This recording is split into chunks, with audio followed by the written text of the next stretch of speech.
ഇനിയിപ്പോൾ ഒരു വിവാഹം നടക്കുക എന്ന് തന്നെ വിചാരിക്കുക. പക്ഷെ നമ്മൾ ആൺകുട്ടികളുടെ അവസ്ഥ അതിലും കഷ്ടകാലമാണ്. അപ്പം ഇന്നത്തെ കാലത്ത് വിവാഹം കഴിക്കുമ്പോൾ ആൺകുട്ടികൾക്ക് വരുന്ന ചിലവുകൾ അത് അപാരാണ്. അത് നമ്മളെ സമൂഹം ഉണ്ടാക്കിയതാണ് കേട്ടോ ടീച്ചർ. അത് നിങ്ങൾ മനസ്സിലാക്കണം. അത് ദീനിലോ ഒന്നിനും വന്നതല്ല. ഒരണുമണി തൂക്കം ഇസ്ലാം കൽപ്പിക്കാത്ത കാര്യങ്ങളാണെന്ന് സമൂഹം ചെയ്യുന്നത്.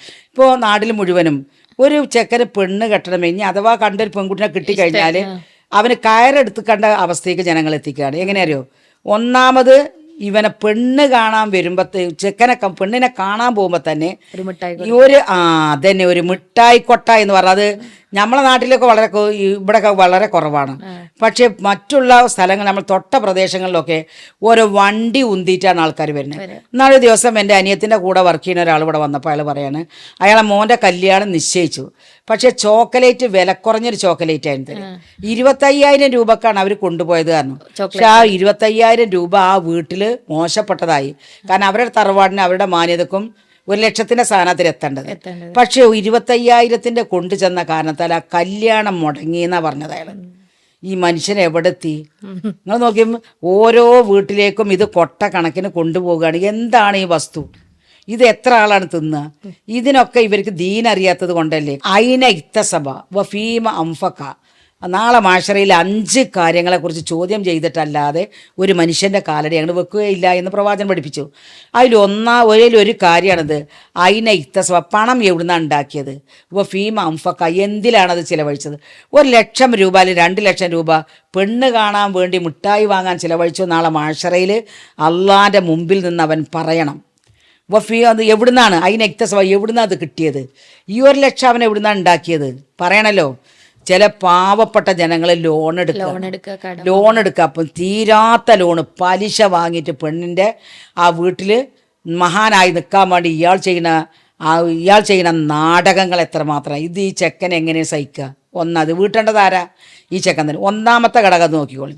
രണ്ടാമത് പിന്നെ പെണ്ണിനെ കാണാൻ പോകുന്ന മിഠായി കൊടുക്കൽ കഴിഞ്ഞാൽ പിന്നെ നിശ്ചയം, പിന്നെ അങ്ങോട്ട് പോകല് ഇങ്ങോട്ട് പോകല്. ഇതിനൊക്കെ ചെക്കനാ പൈസ എടുക്കേണ്ടത്, ആൺകുട്ടിയാണ് ഇതൊക്കെ എടുക്കേണ്ടത്.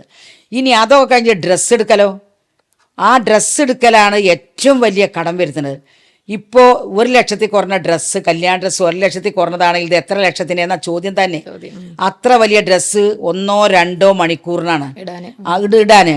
അത് തലേ ദിവസമുള്ള ഡ്രസ്സ് വേറെയാണ്. തലേ ദിവസം വേറെ കുറെ പേക്കൂത്തുണ്ട്. നിങ്ങളെ നാട്ടിലുണ്ടോ എന്ന് എനിക്കറിയില്ല. എന്റെ ടീച്ചറെ മെഹന്തി, ഹൽദി, അറബിക് കല്യാണം, അതൊക്കെ അറിയില്ലേ? അറബിക് കല്യാണം, ഗുലാബി നൈറ്റ്, അള്ളാഹുവേ എന്തൊക്കെ പിന്നെ നൈറ്റുകൾ അവരുണ്ടാക്കണത്. എവിടുന്നാണ് ഈ നൈറ്റൊക്കെ കിട്ടിയത് എന്നുള്ളതാണ്. നോക്കി ഞാനൊരു ദിവസം നേരിട്ട് അനുഭവിച്ചതാണ്. ഞാനൊരു കടയിൽ ചെന്ന് കയറിയതാണ്. അപ്പോണ്ട് ഒരു 70 വയസ്സായ ഉമ്മക്ക് മാക്സി തരയാണ്. എന്ത് മാക്സിയാണ് വേണ്ടതെന്ന് അറിയോ? മഞ്ഞ നിറത്തിലെ മാക്സി. അവരെ വീട്ടിൽ പിറ്റേ ദിവസം മകൻ്റെ മോളെ കല്യാണം കെട്ടിച്ചു കൊടുക്കുകയാണ്. അവിടെ പിറ്റേ ദിവസം ഇടാനുള്ള മഞ്ഞ ഒരു മാക്സിക്ക് 75 വയസ്സായ ഉമ്മാനെ കൊടുത്താൽ തിരയുന്നത്. ആ വീട്ടിൽ അന്ന് കത്തിക്കുന്ന ബൾബ് മുഴുവനും മഞ്ഞയാണ്. ഈ മഞ്ഞ മാക്സി ഇടണം. കാരണം അത്രയും വയസ്സായതാണത്. അതിന് മാക്സിമം അത് സാരി എടുക്കേണ്ടവർ സാരി മഞ്ഞ, അതുപോലെ തന്നെ മാക്സി മഞ്ഞ, അങ്ങനെയുള്ള എല്ലാ വസ്തുക്കളും മഞ്ഞ. ഇത് മഞ്ഞ കല്യാണം. പിന്നെ ഒരു മൈലാഞ്ചി ഉണ്ട്. മൈലാഞ്ചിടൽ വയസ്സായ എല്ലാ അമ്മമാരും ബാപ്പാനും കണ്ണ് കണ്ടില്ലെങ്കിൽ ആ മൈലാഞ്ചി മുഴുവനും എല്ലാവരും ഇടണം. ഇങ്ങനെ ഒരുപാട് നിങ്ങൾ പറഞ്ഞ മെഹന്തിയും മൈലാഞ്ചിയും ഹൽദിയും എല്ലാ കല്യാണങ്ങളും തലേ ദിവസം നടത്തിയിട്ട് ഇവൻ്റെ ശ്വാസം കണ്ട് അടങ്ങും പിറ്റേന്നൊക്കെ കല്യാണത്തിന് അന്നൊക്കെ 1 ചോറ് പോരാ, 2 ചോറ് പോരാ, 3 ചോറ് പോരാ, 4ാമത്തെ ഒരു ഐറ്റം കൂടി ഉണ്ടാക്കണം. ഇനി അതൊന്നും പോരെങ്കിൽ പൊറാട്ടയും പത്തിരി ലോകത്തുള്ള എല്ലാ വസ്തുക്കളും അവിടെ നിരത്തുകയാണ് ചെയ്യുന്നത്. ഇതിനൊക്കെ പണം എവിടുന്ന ഈ ചെക്കൻ ഉണ്ടാക്കണത്? ഈ ചെക്കൻ്റെ കയ്യിൽ നിന്ന് തന്നെ, ഈ ആൺകുട്ട കയ്യിൽ നിന്ന് തന്നെ ഈ പണം ഇറങ്ങണം. അല്ലാതെ ഉമ്മയും ബാപ്പാൻ്റെ വീട്ടിലൊന്നും എടുക്കാനൊന്നുമില്ല. അതിന് പെങ്ങന്മാർ അളിയന്മാരൊന്നും കൊട്ടി കൊടുക്കൂല. ഇനി അഥവാ അന്ന് സഹായിച്ചാൽ തന്നെ കണക്ക് പറഞ്ഞ പിറ്റേത്തെ മാസത്തിൽ അല്ലെങ്കിൽ അവനൊരു കുട്ടി ഉണ്ടെങ്കിൽ അതിനെ കെട്ടിക്കുമ്പോൾ ചോദിക്കുകയും ചെയ്യും. ഇങ്ങനെ കടം വരുത്തുകയാണ് ആൺകുട്ടികളുടെ മേൽ നമ്മൾ ഉമ്മമാരത് ഉണ്ടാക്കുന്നത്. ഈ നമ്മൾ പറഞ്ഞാൽ ഞങ്ങളുടെ നാട്ടിൽ പറയാന്ന് വെച്ചെങ്കിൽ ഈ പൊന്നാരെന്നറിയാലോ, ഈ പൊന്നാര ഉണ്ടാക്കുന്ന മുഴുവനും സ്ത്രീകളാണ്, ഉമ്മമാരാണ്. ഒന്നുകിൽ ആൺകുട്ടിൻ്റെ ഉമ്മ, അതല്ലെങ്കിൽ ആൺകുട്ടിയുടെ പെങ്ങന്മാർ. ഇവർ 2 കൂട്ടരല്ലാത്തപോലെ ആരും ഒരു വാപ്പി നാളെ മെഹന്തി വേണമെന്ന് ഇവിടെ നിന്ന് നമ്മളെ നാട്ടിലൊന്നും ഒരു വാപ്പിയും പറയില്ല മെഹന്തി വേണമെന്ന്. മൈലാഞ്ചി വേണമെന്ന് അല്ലെങ്കിൽ ഹൽദി വേണമെന്ന് ഇതൊക്കെ ഉണ്ടാക്കണം നമ്മളമ്മമാരെ. എന്താ കാരണം, അങ്ങേ വീട്ടിൽ ആയിഷാൻ്റെ വീട്ടിലുണ്ടാക്കി അല്ലെങ്കിൽ പിന്നെ ഇവരെ റുക്യാൻ്റെ വീട്ടിലുണ്ടാക്കി നമ്മളെ വീട്ടിൽ എങ്ങനെ ഉണ്ടാക്കാതിരിക്കാൻ? പൊങ്ങച്ചാണ്. അൽഹാഖു മുത്തക്കാസുർ ഹത്താ സുർതുമൽ മഖാബിർ എന്ന് ഖുർആൻ പറഞ്ഞല്ലോ. അവിടെ അഹങ്കാരം അവരെ പൊങ്ങച്ചോ ഖബറിൽ എത്തുന്ന വരെ അവർ മാറ്റൂലാന്ന്. അങ്ങനത്തെ ഒരു സമൂഹമായതുകൊണ്ടാണ് ഈ ആൺകുട്ടികൾക്ക് ഇന്ന് കല്യാണം എന്ന് പറഞ്ഞ പ്രയാസം. ഇപ്പോഴത്തെ സ്വർണത്തിന്റെ വില കേട്ടാൽ ഒരാൺകുട്ടി സ്വർണം കൊടുക്കണ്ട, ഒക്കെ പരിശുദ്ധ ഖുർആനും പരിഭാഷയും ഒക്കെ കൊടുത്ത് കെട്ടേണ്ട കോലാണ്. അല്ലേ കൊടുക്കണ്ടെന്നല്ല കേട്ടോ. ഇപ്പൊ സ്വർണം കൊടുക്കാൻ ഇന്ന് 1,30,000 പിന്നെ മേലൊക്കെ അയക്കണു. ഇത്രയും ഭാരിച്ചൊരു സംഖ്യ. ഇനി ആ മാറ് കൊടുക്കണോടത്തോ അതിലും കുറവാകാൻ പറ്റൂല. അങ്ങേ വീട്ടിലത്തെ സാധാരണക്കാരൻ ഒരുത്തം കെട്ടിയപ്പോൾ എന്തൊക്കെയാ കൊടുത്തു നോക്കാൻ, മാല, വള, മോതിരം, പിന്നെ കാതിലൊക്കെ കൊടുത്തു. നമ്മളെങ്ങനെയാണ് മോശാക്കുക? അവരും 5 പാനമാർ കൊടുത്തു, അല്ലെങ്കിൽ 10 കൊടുത്തു, അല്ലെങ്കിൽ 15 കൊടുത്തു. ഞാൻ സാധാരണ കുടുംബാട്ടോ പറയുന്നത്. വലിയ ആയിരങ്ങളുടെ കുടുംബമുണ്ട്, അത് പറയണ നമ്മൾ അർഹരല്ല. അവർക്ക് ഇഷ്ടമല്ല ബിസ്ക്കറ്റ് വരെ കൊടുത്തു വിടുന്നുണ്ട്. അതൊക്കെ ഉണ്ടല്ലോ, സ്വർണത്തിന്റെ ബിസ്ക്കറ്റ്. സ്വർണം കെട്ടിയാൽ കഴിയില്ല, അപ്പോൾ അതുകൊണ്ട് അത് ബിസ്ക്കറ്റായി കാണാൻ മാറി കൊടുക്കുന്നുണ്ട്. അതും ഒക്കെ നാട്ടിൽ നടക്കുകയാണ്. പക്ഷെ ഇതിലൊക്കെ നമ്മൾ മനസ്സിലാക്കണത്, നാളെ പരലോകത്ത് ഈ സമ്പത്ത് ചെലവാക്കിയതിനും ഈ കൊടുത്തതിനും ഇതൊക്കെ ഹലാലായ സമ്പത്താണോ, ഇത് ഹലാലായ മാർഗത്തിലാണോ എന്ന് നമ്മൾ ചിന്തിക്കുകയും വേണം. അള്ളാൻ്റെ കോടതിയിൽ ഇതിന് നിന്ന് മറുപടി പറയണം എന്നുള്ള ബോധം ഈ ആൺകുട്ടിക്ക് ഉണ്ടാകണം. ഉമ്മ പറയുമ്പോൾ തന്നെ അവൻ ഇതൊക്കെ വാങ്ങണം, ഇതൊക്കെ പടച്ചോൻ ചോദ്യം ചെയ്യുമല്ലോ എന്നുള്ളൊരു ബോധം ഉണ്ടാക്കണം. ഈ ആൺകുട്ടിക്കെങ്കിലും ആ ബോധം വേണ്ടേ? ഉമ്മാക്ക് പഠിപ്പും വിവരമില്ല എന്ന് വിചാരിക്കുക. പക്ഷേ ഉമ്മമാർ അത് നിർബന്ധിക്കാനും പാടില്ല. തൻ്റെ കുട്ടിക്ക് ഏറ്റിയാൽ പൊന്തുന്ന ചുമടല്ലേ ഒരു ഉമ്മ വെച്ചു കൊടുക്കാൻ പാടുള്ളൂ. എൻ്റെ മോൻ്റെ വരുമാനം എത്രയെന്ന് ഉമ്മ അറിയണം. എൻ്റെ മോന് വാങ്ങാൻ എത്ര, ആരെന്തോ പറയട്ടെ, എൻ്റെ മകനിങ്ങനെ കല്യാണം ദൂർത്തടിക്കാനുള്ള പണം ഇല്ല. മാത്രമല്ല, അത് അള്ളാഹുവിൻ്റെ കോടതിയിൽ ചോദ്യം ചെയ്യുന്നുള്ള ബോധം ഉമ്മാക്കും വേണം, ആ കുടുംബത്തിനും വേണം. അപ്പോഴേ ടീച്ചറെ ഈ ആൺകുട്ടി രക്ഷപ്പെടുള്ളൂ. പിന്നെ അതേപോലെ ഇപ്പോൾ നമ്മൾ ഈ സമ്പത്തിൻ്റെ കാര്യം പറഞ്ഞ പോലെ തന്നെ ഇപ്പോൾ നമ്മളെ സമൂഹത്തിൽ നിന്ന് നഷ്ടപ്പെടുന്ന ഒന്നാണ് ലജ്ജ എന്ന് പറഞ്ഞത്. ഇപ്പോഴത്തെ വിവാഹങ്ങൾ ഇപ്പോൾ നടക്കുന്ന, ഇപ്പോൾ കല്യാണത്തിൻ്റെ അന്ന് കഴിഞ്ഞിട്ടൊരു തട്ടുകട സമ്പ്രദായമൊക്കെ ഇപ്പോൾ വന്നിട്ടുണ്ട്. കല്യാണം കഴിഞ്ഞാൽ ആൺകുട്ടീനെയും പെൺകുട്ടീനെയും കൊണ്ടുപോയി ഒരു പണ്ടത്തെ കാലത്തെ ഡ്രസ്സൊക്കെ ധരിപ്പിച്ച് എല്ലാവരും കൂടെ ഒരു പ്രദർശന വസ്തു പോലെ നിർത്തിയിട്ട്. കാരണം കല്യാണം കഴിഞ്ഞ് വന്നാൽ നമുക്കറിയാം സ്വാഭാവികമായിട്ട് ഒരു 2-3 ദിവസത്തെ പരിപാടി കഴിഞ്ഞ് ക്ഷീണിച്ചായിരിക്കും വരിക. അപ്പോൾ ഉറങ്ങുന്ന റൂമിൽ നിന്ന് വിളിച്ചുണർത്തിയിട്ട് ഇവരെന്തിരിക്കും, ആ കുടുംബത്തിനോട് തന്നെ അക്സെപ്റ്റ് ആയിട്ട് വരുന്നുണ്ടാവുള്ള കുട്ടികൾ. അവരെ വിളിച്ചുണർത്തി കുറേ ആൾക്കാർക്ക് ചായയും അതേപോലെ പല പലഹാരങ്ങളും ഉണ്ടാക്കി അന്നത്തെ ദിവസം മുഴുവൻ ആളുകൾ ആഘോഷിക്കണം. ഒരു ലജ്ജ നഷ്ടപ്പെടുന്ന പല സമ്പ്രദായങ്ങൾ. അതേപോലെ ഇന്നിപ്പോൾ നമ്മൾ സ്റ്റേജിൽ സ്വന്തം, തീർച്ചയായിട്ടും സ്റ്റേജുകളൊക്കെ ഇപ്പൊ ഒന്ന് മണിയറകളാക്കിക്കുകയാണ്. കല്യാണം കഴിഞ്ഞ് വാതിലടച്ച് ചെയ്യേണ്ടുന്ന പണികളൊക്കെ ഇന്ന് സ്റ്റേജിൽ അവിടെ ഉമ്മണ്ട്, വാപ്പുണ്ട്, വല്യപ്പുണ്ട്, വല്യമ്മണ്ട്, ജ്യേഷ്ഠാഞ്ചന്മാരുണ്ട്, താഴെ കുട്ടികളുണ്ട്, പേരക്കുട്ടികളുണ്ട്. അവരവിടുന്ന് തന്നെ സ്റ്റാർട്ട് ചെയ്യാൻ തുടങ്ങി. ഓരോ പണികൾ മുഴുവനും തുടങ്ങിയത്. നാണമില്ല എന്നല്ലാതെ എന്താ അതിന് പറയാ? പ്രവാചകൻ സല്ലല്ലാഹു അലൈഹി വസല്ലം പറഞ്ഞല്ലോ, നിനക്ക് ലജ്ജയില്ല എങ്കിൽ നീ ഉദ്ദേശിച്ച ചെയ്തോ. അതാണ് ലജ്ജ എന്ന് പറഞ്ഞ ഒന്ന് ഈമാനിൻ്റെ ഭാഗമാണ്. ആ ഈമാൻ ലജ്ജയില്ലാതാവുക പറഞ്ഞാൽ എന്താ? ഈമാൻ നഷ്ടപ്പെട്ടു എന്നാണ്. ഒരു മൂമിനാണെങ്കിൽ അവന് ഈമാൻ വേണം.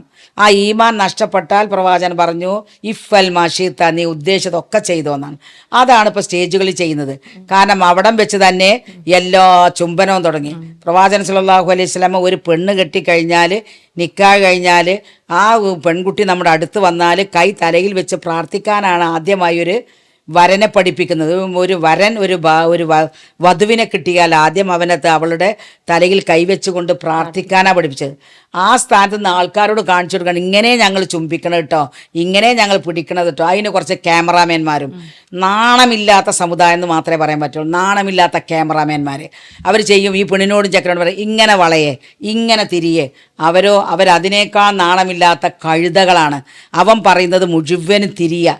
ഇങ്ങോട്ട് പിടിക്കാൻ പറഞ്ഞാൽ ഇങ്ങോട്ട് പിടിക്കുക, ഇങ്ങോട്ട് ചുംബിക്കാൻ പറഞ്ഞാൽ ഇങ്ങോട്ട് ചുംബിക്കുക. നെറ്റി, കയ്യ്, കാല്, ബാക്ക്, എവിടേക്കാണെന്ന് വെച്ചാൽ അവിടെയൊക്കെ എന്താണോ ഈ ക്യാമറാമാൻ പറയുന്നു അതൊക്കെ ചെയ്യുന്ന ഒരു കഴുതകളായിക്കൊണ്ട് ഇവരും അതുപോലെ കറങ്ങുകയാണ്. അല്പം ഈമാനുള്ള ഒരാളാണെങ്കിൽ, അല്പം ഈമാൻ അവരുടെ മനസ്സിലുണ്ടെങ്കിൽ തീർച്ചയായിട്ടും ഈ പൊതുജനത്തിൻ്റെ മുമ്പിൽ ഈ ഒരു പണി അവർ ചെയ്യൂലല്ലോ. പിന്നെ നിങ്ങൾ പറഞ്ഞ തട്ടുകട ഞങ്ങളെ നാട്ടിലെത്തിയിട്ടില്ല. തട്ടുകട എന്ന് അതൊക്കെ എന്താണ്? കാട്ടിക്കൂട്ടലുകൾ എന്നാ പറയാ. എന്താണ് കാട്ടിക്കൂട്ടൽ? ഇനി അവര് പിന്നെ പഴയ കാലത്തെ കിണറ്റിൽ നിന്ന് വെള്ളം മുക്കി തുണി അലക്കാൻ കൊടുക്കലും ഒരു കല്ല് വെക്കലും അതിമ തുണി അലക്കലും മല്ലി മുളകും അരക്കലും ഒക്കെ തുടങ്ങും. അപ്പൊ പിന്നെ പെൺകുട്ടികൾ തീരെ വിവാഹത്തിന് സമ്മതിക്കാം. കാരണം ഈ പേക്കൂത്തുകളല്ലേ കാണിക്കണത്. കല്യാണം കഴിഞ്ഞാൽ പെൺകുട്ടി ചെയ്യുന്നത് എന്തുകൊണ്ടാണ്? ഒന്നുകിൽ നിർബന്ധിത അവസ്ഥയിൽ, ചില കുട്ടികൾ അതിന് ഒരുങ്ങിയിട്ട് തന്നെ വരുന്ന ആൾക്കാരുണ്ട്. അപ്പോൾ ഇതിനൊക്കെ നമ്മൾ എന്താ പറയാന്നറിയാം, നാടകം. അതായത് ലജ്ജ എന്ന് പറഞ്ഞ ഒന്ന് നഷ്ടപ്പെടുന്നു. ലജ്ജ നഷ്ടപ്പെടുന്നത് എന്താ? ഈമാൻ നഷ്ടപ്പെട്ടത് കൊണ്ടും ഈമാൻ ഇല്ലാത്തത് കൊണ്ടും. ശരിക്കും ഇസ്ലാം പഠിപ്പിക്കുന്ന ഒരു വിവാഹം ഉണ്ടല്ലോ, ഒരിക്കലും ഇങ്ങനെയല്ല, ലളിതമായ രീതിയിലാണ് ഇസ്ലാം പഠിപ്പിക്കുന്നത്. ഇസ്ലാമിലെ വിവാഹം ലളിതമാവണമെങ്കിൽ തീർച്ചയായിട്ടും കുറച്ച് ഷർത്തുകൾ. ഇസ്ലാമിലെ വിവാഹം എന്ന് പറഞ്ഞാൽ അല്ലാഹു സുബ്ഹാനഹു തആല മീസാക്കൻ ഖലീല എന്ന ഖുർആനിൽ 2-3 സ്ഥലത്ത് മാത്രമേ പറഞ്ഞിട്ടുള്ളൂ. ഒന്ന് ഓർത്ത് നോക്കുക, അല്ലാഹു സുബ്ഹാനഹു തആല ഒരു ഇത്തരമൊന്നും പ്രശ്നം ഇതില്ലല്ലോ. ആൾക്കാരിങ്ങനെ കടക്കണിയിൽ വരേണ്ട ഒരു ഇതും വിവാഹത്തിനില്ല. ഭാര്യ അല്ലെങ്കിൽ ഭർത്താവ്, പിന്നെ ഭർത്താവിൻ്റെ 2 സാക്ഷികളും ഈ കുട്ടിയുടെ വാപ്പയും അവരിരുന്ന് കൊടുക്കണ ആ ഭർത്താവിൻ്റെ കയ്യിൽ ആ കുട്ടിയുടെ വാപ്പ കൈ പിടിച്ചുകൊണ്ട് ഇന്ന മഹരന് നിനക്ക് ഞാൻ വിവാഹം ചെയ്തു എന്ന് പറയലും അയാളത് തൃപ്തിപ്പെട്ടു സ്വീകരിച്ചു എന്ന് പറയലുമാണല്ലോ വിവാഹം എന്ന് പറയുന്ന കർമ്മം. ആ കർമ്മം ചെയ്തു കഴിഞ്ഞ ആ കർമ്മത്തിൽ ഇത്രയും മഹത്തായ ഒരു കർമ്മത്തെയാണ് ഇങ്ങനെ വഷളാക്കുന്നത് നമ്മുടെ സമൂഹം. അപ്പൊ പല മതങ്ങളിൽ നിന്നും തന്നെ കടമെടുത്ത പല ആചാരങ്ങളും തീർച്ചയായിട്ടും. എന്നാലും ഒരു കാര്യമുണ്ട്, മുസ്ലിം സമുദായം കാണിക്കുന്ന ഒരു പേക്കൂത്തും മറ്റു സമുദായങ്ങൾ കാണിക്കില്ല. ഇപ്പം നമ്മൾ കുറേ അമുസ്ലിങ്ങളുടെ കൂടെയാണ് നമ്മൾ വർക്ക് ചെയ്തേക്കണം. അവരുടെ പല സംഗതികൾക്കും നമ്മൾ പോയതാണ്. അവർ വളരെ ദൈവഭക്തിയോടുകൂടിയും വളരെ ഈശ്വര പിന്നെ പ്രാർത്ഥന മനസ്സിൽ നടത്തിക്കൊണ്ട് അവരാ പിന്നെ വലം വെക്കുന്നതും അതുപോലെ തന്നെ അവിടെ മറ്റുള്ള കർമ്മങ്ങളും ആ ചെക്കൻ്റെ കൈ പിടിച്ച് അവർ അമ്പലം വലം വെക്കുമല്ലോ, അതൊക്കെ അവർ എത്ര ആത്മാർത്ഥമായിട്ടാണ് ചെയ്യുന്നത്. അവരവിടെ കൂക്കലില്ല, വിളികളില്ല, ഒന്നുമില്ല. നമ്മൾ പടക്കം പൊട്ടിക്കലില്ല, ഒട്ടകത്തിൻ്റെ പുറത്ത് കയറി വരുന്നില്ല, ആനപ്പുറത്ത് കയറി വരുന്നില്ല, അതല്ലെങ്കിൽ തുറന്ന ജീപ്പിലും കാളവണ്ടി കൊണ്ടുവരുന്നില്ല, JCBയിൽ കൊട്ടിയിലാക്കി കൊണ്ടുവരുന്നില്ല. അവർ മാന്യന്മാരായിട്ട് ആ വിവാഹത്തിന് അവർക്ക് മാന്യത ഉണ്ട്, അവർക്ക് ദൈവം നിശ്ചയിച്ചാൽ ദൈവബോധമുണ്ട്. അതുകൊണ്ടാണ് അവരങ്ങനെ ചെയ്യുന്നത്. നമ്മളെ സമൂഹം അല്ലാത്ത ഒരൊറ്റ സമൂഹം ഇന്ന് JCBയിൽ കയറി വന്ന ചരിത്രമുണ്ടോ? ഒട്ടകപ്പുറത്ത് വന്നുകൊണ്ട് റോഡ് മുഴുവനും ബ്ലോക്കാക്കിയ സംഭവം നമ്മളെ സമുദായത്തിലല്ലേ ഉണ്ടായിട്ടുള്ളത്? എന്തെല്ലാം കാര്യങ്ങളാണ് നമ്മളെ സമുദായം ചെയ്യുന്നത്. ആ സമുദായം അല്ലാഹു സുബ്ഹാനഹു തആല ഇത് കണ്ടിരിക്കുന്നവരാണ് എന്നുള്ളത് ഈ സമുദായം എന്ന് മനസ്സിലാക്കണം. എത്ര നിമിഷങ്ങൾ കൊണ്ട് അവൻ്റെ ഈ ഒരു പേക്കൂത്ത് അവസാനിപ്പിക്കാൻ അള്ളാഹുവിന് ഒരു നിമിഷം വേണ്ട. അതും കൂടി നമ്മൾ മനസ്സിലാക്കണം. എന്തിനാണ് വിവാഹം, എന്താണ് വിവാഹം കൊണ്ട് നേടാൻ കഴിയുന്നത് എന്നുള്ളത് ഒരു നേരം അവൻ ചിന്തിച്ചു കഴിഞ്ഞാൽ ഇതൊന്നും അവൻ ചെയ്യുകയില്ല. മറ്റു സമൂഹങ്ങൾ നോക്ക്, ഒരു ക്രിസ്ത്യൻ സമൂഹമാണെങ്കിൽ അവരുടെ ഫാദർ അവരുടെ ബൈബിള് വായിച്ച് അത് കേൾപ്പിച്ച് ആ പിന്നെ പുതുപെണ്ണും അതുപോലെ തന്നെ ആ മണവാളനും എത്ര ഭക്തിയോടുകൂടിയാണ് അവർ നിൽക്കുന്നത്. അവരെ വിവാഹം അമ്പലത്തിൽ പോയിട്ടാണ്. നമ്മളെ മറ്റു സമുദായം, ഹിന്ദു സമുദായം എവിടെ പോകണം, അമ്പലത്തിൽ പോയിട്ട് ദൈവത്തിൻ്റെ ആ പ്രതിഷ്ഠൻ്റെ മുമ്പിലാണ് അവർ നിന്നുങ്ങാണ്ട് താലി കെട്ടുന്നത്. എത്ര ഭക്തി ഉണ്ട് അവരുടെ മുമ്പിൽ. നമ്മളെ സമുദായത്തിൻ്റെ ഭക്തി എവിടെ? അതാണ് നമ്മുടെ സമുദായമാണ് നശിക്കുന്ന സമുദായമാണ് ഇപ്പോൾ. കാരണം വിവാഹത്തിലൂടെ ഇപ്പോൾ നശിക്കുന്നുണ്ടെങ്കിൽ അത് നമ്മൾ തന്നെ ഉള്ളൂ. മറ്റൊരു സമുദായത്തിന്, ഒരു അമുസ്ലിം സമുദായം, ഒരു ഹിന്ദു സമുദായമാണെങ്കിൽ അവർ സാധാരണ ഒരു പിന്നെ ചോറും അതിലേക്കുള്ള കറികളും ഒരു പായസവും വെച്ചാൽ അവിടെ വിവാഹത്തിൻ്റെ ഭക്ഷണം വളരെ സുഭിക്ഷമായി എല്ലാവരും കഴിക്കാൻ പറ്റും, അല്ലേ? ക്രിസ്ത്യൻസ് അവർക്ക് പിന്നെ മാംസമൊക്കെ നമ്മളെ പോലെ ഉണ്ടാകും. പക്ഷേ എന്നാൽ നമ്മളെ പോലെ പേക്കൂത്തുകളില്ല. വളരെ ഭംഗിയായിട്ടാണ് വിവാഹം നടക്കുന്നത്. ഇപ്പോൾ നമ്മളെ സമുദായമാണ് ഏറ്റവും മോശമായ രീതിയിൽ വിവാഹം നടത്തുന്നത്. പിന്നെ ഭക്ഷണത്തിൻ്റെ കാര്യത്തിലും അതുപോലെ തന്നെ ഇങ്ങനത്തെ പോത്തും വണ്ടിയും തീവണ്ടിയും വെച്ചിട്ടുള്ള പേക്കൂത്തുകളും അവരുടെ കയ്യിലാണ്. JCB ഇതൊക്കെ വെച്ച് എന്തെല്ലാം പേക്കൂത്തുകൾ അവർ കാണിക്കുന്നത്. ഇതിനൊക്കെ അള്ളാഹിൻ്റെ ഹിസാബുണ്ട് എന്ന് നമ്മൾ മനസ്സിലാക്കണില്ല. അതുകൊണ്ടാണ് ഇസ്ലാമിലെ വിവാഹം എന്ന് പറഞ്ഞത് വളരെ ലളിതമാണ്. ടീച്ചറെ, ഇസ്ലാമിലെ വിവാഹം വളരെ ലളിതാണ്. ഒരു വലിയും അതേപോലെ തന്നെ വരനും 2 സാക്ഷികളുണ്ട്. ഇസ്ലാമിലെ വിവാഹം തീർച്ചയായിട്ടും കഴിഞ്ഞു, ഹലാലായിട്ടുണ്ട്. പിന്നെ വലീമ കൊടുക്കാന്ന് പറഞ്ഞ സുന്നത്താണ്. അത് അവനവൻ കഴിയുന്ന രൂപത്തിൽ തീർച്ചയായിട്ടും വലിയ ഭക്ഷണം കൊടുക്കൽ സുന്നത്താണ്. അത് നമ്മളെ കഴിവിനനുസരിച്ച് കൊടുത്താൽ മതി. കഴിയുന്നവൻ കൊടുത്താൽ മതി. എത്രയാണ് അവന് കടം വാങ്ങാതെ അവന് കഴിയുന്ന അത്ര ഭക്ഷണം, അവന് കഴിയുന്ന ഒരു ഭക്ഷണം കൊടുത്താൽ മതി. ആരും നിന്റെ വീട്ടിൽ കല്യാണം ഉണ്ടാക്കിയപ്പോൾ ഒട്ടകത്തെ അറുത്തു എന്നൊന്നും പരാതി കൊടുക്കൂലല്ലോ. അപ്പോൾ ഇസ്ലാമിലെ വിവാഹം എന്ന് പറയുന്നത് വളരെ ലളിതമാണ്. അത് നമുക്ക് കഴിയുന്ന രൂപത്തിൽ വലീമ കൊടുക്കാൻ പറ്റുന്നവർ കൊടുക്കുക. അല്ലാതെ നമ്മളെ മറ്റുള്ളവർ കാണിക്കുന്നത് കണ്ട് അല്ലെങ്കിൽ മറ്റുള്ള ആളുകൾ ഇങ്ങനെ ചെയ്തിട്ടുണ്ട് അപ്പം ഞാനും ഇങ്ങനെ ചെയ്യണമെന്ന് വാശി പിടിക്കാതെ നമുക്ക് കഴിയുന്ന രീതിയിൽ വിവാഹത്തിനും എല്ലാ മേഖലയിലും നമ്മുടെ ആചാരങ്ങളെ ഒരു സമുദായവും പിന്തുടരുന്നില്ല. മറിച്ച് മുസ്ലിം സമുദായം മറ്റുള്ളവന്റെ എല്ലാ ആചാരങ്ങളും നമ്മളിങ്ങോട്ട് വാരിക്കൂട്ടുകയാണ്. ഇസ്ലാമിനെ പുറന്തള്ളിയിട്ട് മറ്റുള്ള സമുദായത്തിന്റെ ആചാരങ്ങളെ വാരിക്കൂട്ടുന്ന ഒരു സമുദായമാണ് മുസ്ലിം സമുദായം. വലിയ വിവാഹം നടത്തണം വിചാരിക്കുക, നമ്മളെ കുടുംബത്തെയൊക്കെ വിളിച്ചാണ്, പണം ഉണ്ടെങ്കിൽ നടത്തട്ടെ, അതിന് ഇസ്ലാമിൽ തെറ്റില്ലല്ലോ. ഈ 2 ആളെ വിളിച്ചു അല്ലെങ്കിൽ സാക്ഷി മാത്രമാണ് എന്ന് നിർബന്ധം പിടിച്ച് ഇനി ആൾക്കാർ അതേ പാടുള്ളൂ എന്ന് നമ്മൾ ഈ സംസാരത്തിൽ നിന്ന് ആരും മനസ്സിലാക്കണ്ട. മറിച്ച് അതാണ് ഏറ്റവും ചെറുത്, അത് മതി എന്നാണ്. അതായത് ഏറ്റവും അങ്ങനെ രണ്ട് സാക്ഷികളും വരനും വലിയുണ്ടെങ്കിൽ വിവാഹം കഴിയും എന്നതാണ് ഇസ്ലാമിൻ്റെ വിധി. അത്രയേ ഉള്ളൂ. പിന്നെ അതിനെ വലുതാക്കലൊക്കെ നമ്മുടെ സാമ്പത്തിക സ്ഥിതിക്ക് അനുസരിച്ചാണ്. ഇൻഷാ അല്ലാ. അപ്പോൾ വിവാഹം എന്ന് പറയുന്നത് പടച്ചോനെ ഈ ഭൂമിയിൽ നൽകിയിട്ടുള്ള ഏറ്റവും വലിയ അനുഗ്രഹമാണ്. അപ്പോൾ ഈ വിവാഹം ഉണ്ടെങ്കിൽ മാത്രമേ നമ്മളെ കുടുംബ വ്യവസ്ഥക്ക് മുന്നോട്ട് പോയും ഈ സമൂഹം നിലനിൽക്കുകയും ചെയ്യുള്ളൂ എന്നുള്ളത് നമ്മളെ മക്കൾ മനസ്സിലാക്കേണ്ടത്. വിവാഹത്തിലൂടെ നമ്മൾ കൈവരിക്കുന്ന ആനന്ദം ആയിക്കോട്ടെ, സന്തോഷമായിക്കോട്ടെ, അത് വേറെ ഈ പറഞ്ഞ പുതുപുത്ത ആശയങ്ങൾ മുന്നോട്ട് വെക്കുന്ന ഒരു കാര്യത്തിലൂടെ നമുക്ക് കൈവരിക്കാൻ കഴിയില്ലെന്നും ഇതുകൊണ്ട് മാത്രമാണ് നമുക്ക് ആ യഥാർത്ഥ സന്തോഷം കൈവരിക്കാൻ കഴിയുമെന്ന് മനസ്സിലാക്കുക. നല്ല കുടുംബ മാതൃകകൾ ഉണ്ടാക്കി കൊടുക്കാൻ വീട്ടുകാർക്കും ഉമ്മമാർക്കും ഉപ്പമാർക്കും കഴിയട്ടെ. ഇൻഷാ അല്ലാ നല്ലൊരു കുടുംബത്തിന് തീർച്ചയായിട്ടും നമ്മുടെ മാതാപിതാക്കൾ നല്ലൊരു ജീവിതം നയിച്ചു കഴിഞ്ഞാൽ അവരെ സന്തോഷം, അവരെ ഇടപെടലും, അവരുടെ സംസാരവും, അവരുടെ പെരുമാറ്റവും കണ്ടാൽ തന്നെ നമ്മളെ കുട്ടികൾ അതേ രൂപത്തിലാണ് വരിക ടീച്ചറെ, അതേ രൂപത്തിൽ വരും. അത് നമ്മൾ ആദ്യം ഉണ്ടാക്കുന്ന മാതാപിതാക്കളിലാണ്. പിന്നെ ഉണ്ടല്ലോ ഒരു കാര്യം നമ്മൾ മനസ്സിലാക്കേണ്ടത്, നമ്മളെ മാതൃക പ്രവാചകൻ സല്ലല്ലാഹു അലൈഹി വസല്ലം പ്രവാചകൻ്റെ മാതൃകയാണ്. ലഖദ് കാന ലക്കും ഫീ റസൂലില്ലാഹി ഉസ്വത്തുൻ ഹസന ലിമൻ കാന യർജുല്ലാഹ വൽ യൗമിൽ ആഖിർ. അന്ത്യദിനത്തിലും പിന്നെ അള്ളാഹുവിലും വിശ്വാസമുള്ള ഒരാളുടെ ഏറ്റവും നല്ല മാതൃക പ്രവാചകൻ സല്ലല്ലാഹു അലൈഹി വസല്ലമയുടെ മാതൃകയാണ്. ലഖദ് കാന ലക്കും ഫീ റസൂലില്ലാഹി ഉസ്വത്തുൻ ഹസന. പ്രവാചകൻ്റെ മാതൃകയാണ് നിങ്ങളുടെ മാതൃക എന്നാണ്. നമ്മളെ കുട്ടികൾ പിൻപറ്റുന്നത് ഈ ഭൂമിയിൽ കാണുന്ന ആൾക്കാരുടെ മാതൃകയാണ്. അപ്പോൾ പ്രവാചകൻ്റെ മാതൃക പിൻപറ്റി കഴിഞ്ഞാൽ നമ്മുടെ കുടുംബം നല്ല സമാധാനമുള്ള കുടുംബം, സന്തോഷമുള്ള കുടുംബം, അതുപോലെ തന്നെ നല്ല ഈമാനുള്ള കുടുംബമാവും. അപ്പോൾ ആ കുട്ടികൾ വിവാഹം കഴിക്കാനും തോന്നും. അപ്പോൾ അവർക്ക് ജോലിയോ പ്രശ്നങ്ങളോ ഒന്നും പ്രയാസപ്പെടില്ല.